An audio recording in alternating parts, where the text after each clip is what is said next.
L'ouvrage s'intitule « Les enseignants de l'éducation de base en Guinée, professionnalisation et professionnalité ». Il est de Dr Baba Diané et il l'a présenté ce matin à la Maison des écrivains au moment où le système éducatif guinéen traverse une énorme crise. L'objectif de l'auteur est de renforcer l'enseignement de base pour une meilleure formation. Le manuel a été édité sous le label de l'Harmattan Guinée. Malik Sengana Kamara, Abakadine Kamara. L'auteur s'inspire de la politique d'éducation des bases des autres pays de la sous-région, qui est de 10 ans de scolarisation pour faire le diagnostic du cas guinéen.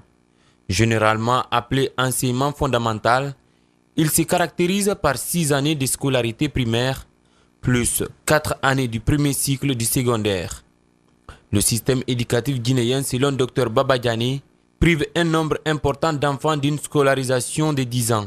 Ce qui m'a motivé à écrire ce livre, c'est vraiment compte tenu du chantier important qui se trouve en République de Guinée actuellement et qui concerne l'élargissement de l'éducation de base à 10 ans de scolarité.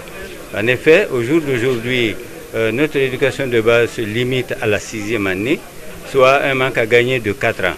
Or, dans la plupart des pays comparables, c'est l'enseignement fondamental maintenant et qui signifie l'éducation de base jusqu'à 10 années de scolarité. Dans son exposé, l'auteur de l'œuvre « Les enseignants de l'éducation de base en Guinée, professionnalisation et professionnalité » illustre cette défaillance par des statistiques des examens. En 2016, par exemple, le taux de réussite à l'examen d'entrée en 7e année était de 64% contre 43% au BEPC. Pour relever ces défis, il est envisagé donc une réforme de l'éducation de base à 10 ans de scolarité, initialement limitée à la 6e année. Ce qui est motivé par le souci d'améliorer la couverture scolaire. Ce manuel comprend 240 pages, dont 6 chapitres. Son application pourrait renforcer le système éducatif guinéen.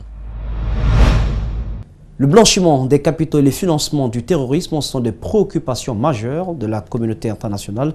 En Guinée, le sujet était au cœur d'une rencontre d'échange entre société civile, médias et membres de la cellule nationale de traitement des informations financières, en abrégé CENTIF. Au cours de cette rencontre, la CENTIF a d'ailleurs évoqué les actions menées sur le terrain et a annoncé des perspectives. Le compte-rendu est signé Mamadou Kalisso Yacouba Traoré. La cellule nationale de traitement des informations financières est un organe chargé de traquer le blanchiment des capitaux et le financement du terrorisme. Il est composé de 6 membres nommés par décret. Ils ont un mandat de 3 ans renouvelable une fois. De sa création à ce jour, plusieurs dossiers ont été étudiés et référés à la justice. Nous avons fait plusieurs activités opérationnelles de coordination et de sensibilisation. Les activités opérationnelles, nous avons reçu une centaine de DOS. Nous les avons analysés et aujourd'hui nous avons plus d'une dizaine de rapports qui ont été diffusés au parquet. Dans le fonctionnement de la CENTIF, la justice est le pilier fondamental. Mais pour l'instant, c'est le maillon faible de la chaîne, puisque sur près de 40 dossiers référés, aucun n'a abouti à une condamnation. Un réseau de journalistes investigateurs devrait être expérimenté pour appuyer la CENTIF dans la lutte contre le blanchiment de capitaux et le financement du terrorisme. Ce réseau, on va le mettre en place, comme vous l'avez suivi, parce qu'on a besoin de journalistes spécialistes qui seront les yeux de Caïn, comme on dit, derrière, tout à l'heure, comme je le disais, la classe politique, économique et administrative du pays, et tous ceux qui, de près ou de loin, peuvent être ciblés dans le cadre de ces activités de détournement de deniers publics, de corruption, de blanchiment d'argent et de financement de terrorisme. En Guinée, la loi sur le blanchiment de capitaux a été adoptée en 2006, promulguée un an plus tard. Quant au financement du terrorisme, l'opération a été lancée après les attentats du 11 septembre 2001 aux États-Unis. Le calvaire des Guinéens vivant en Angola s'accentue et prend des proportions inquiétantes et le cri de cœur semble ne pas retenir pour l'heure l'attention des pouvoirs publics. Et pourtant, les chancelleries et les ambassades étrangères étaient bel et bien informées du début d'une opération du gouvernement angolais dénommée Transparencia, dont l'objectif est de lutter contre la corruption et surtout faire face aux étrangers illégalement installés dans le pays. Notre équipe de reportage est allée à la rencontre d'un homme d'affaires qui a fait 24 ans en Angola et qui, malgré tous les abus, rassure que le pays n'est pas xénophobe, comme beaucoup le font croire. Alcine Bari, Yacouba Traoré. Moustapha Silla est un homme d'affaires qui a fait 24 ans en Angola. Selon lui, cette opération dénommée Transparencia, déclenchée par le gouvernement angolais, vise à régulariser les étrangers, mais aussi les Angolais, pour faire face à la crise dont le pays est victime. Nous avons des compatriotes qui sont dans des situations totalement légales, et je peux vous dire que le gouvernement angolais ne fait pas d'injustice par rapport à ça. Mais nous avons aussi des compatriotes qui ne sont pas dans des situations régulières. Et l'Angola est un État souverain qui veut jouir de sa souveraineté. Ça ne veut pas dire que c'est un État méchant ou xénophobe. C'est clair, certains Guinéens évoluent illégalement en Angola. Puis, ils avaient été avertis 2 mois avant le début de l'opération. Les chancelleries, les ambassades, tout était en branle.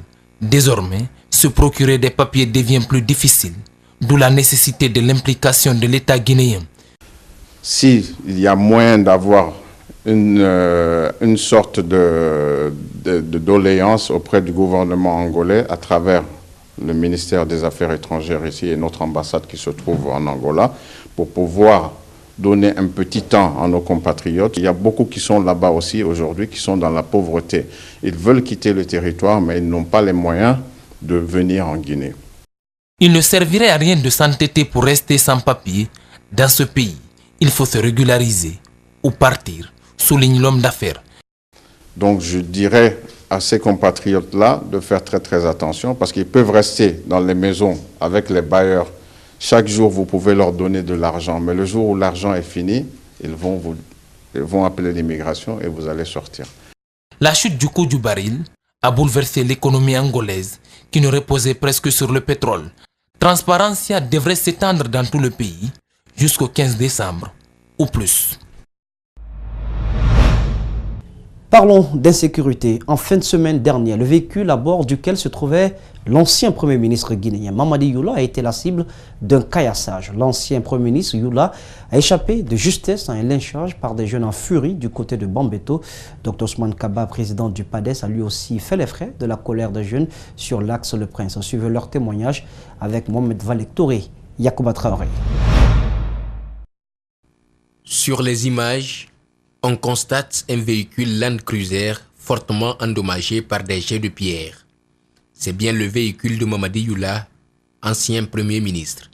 De justesse, il a échappé au pire de la part des jeunes incontrôlés de Bambeto vendredi dernier.